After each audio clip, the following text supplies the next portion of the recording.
واقعہ کچھ یوں ہے کہ حضرت علی علیہ السلام کی زرہ گم ہو گئی تھی۔ زرہ اس آہنی لباس کو کہا جاتا ہے جو جنگوں میں دشمنوں کی تلواروں کی ضرب سے بچنے کے لیے پہنا کرتے تھے۔ کچھ عرصے بعد امام علی علیہ السلام نے ایک یہودی کے پاس وہ زرہ دیکھی۔ حضرت علی علیہ السلام نے اس یہودی سے مطالبہ کیا کہ یہ میری زرہ ہے، لہٰذا مجھے واپس کرو۔ اس پر یہودی نے کہا کہ زرہ تو میرے پاس ہے، آپ کا اس پر دعویٰ ہے تو ثابت کریں، کیونکہ اصولی و قانونی طور پر چیز اس کی ملکیت سمجھی جاتی ہے جس کے پاس وہ چیز موجود ہو، مگر یہ کہ کوئی دلیل، ثبوت، گواہ ایسا ہو جس سے معلوم ہو کہ چیز اس کی نہیں۔ حضرت علی علیہ السلام اس کو لے کر قاضی کے پاس چلے جاتے ہیں، اور مزے کی بات زمانہ بھی حضرت علی علیہ السلام کی خلافت کا تھا۔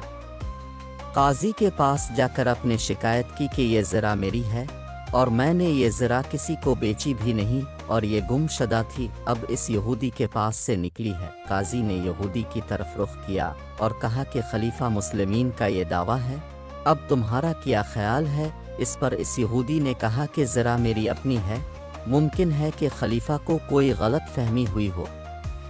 قاضی نے پھر امام علی علیہ السلام کی طرف رخ کیا اور کہا کہ یہ شخص انکار کر رہا ہے کہ زرہ آپ کی ہے، اب آپ پر ہے کہ آپ اپنے دعویٰ کی سچائی کے لیے گواہ پیش کریں۔ اس پر امام علی علیہ السلام مسکرائے اور فرمایا کہ تم صحیح کہہ رہے ہو، اس صورتحال میں گواہ لانے کی ذمہ داری میری تھی، لیکن میرے پاس کوئی گواہ نہیں۔ قاضی نے یہ سنا تو یہودی کو زرہ واپس کر دی اور فیصلہ امام علی علیہ السلام کے خلاف سنا دیا۔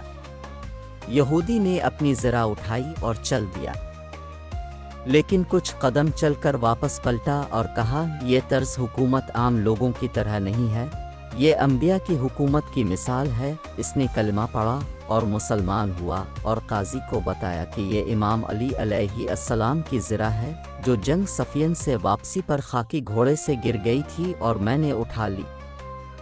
امام علی علیہ السلام نے جب یہودی کا اعتراف اور اس کے قبول اسلام کو دیکھا تو زرہ اس کو بخش دی۔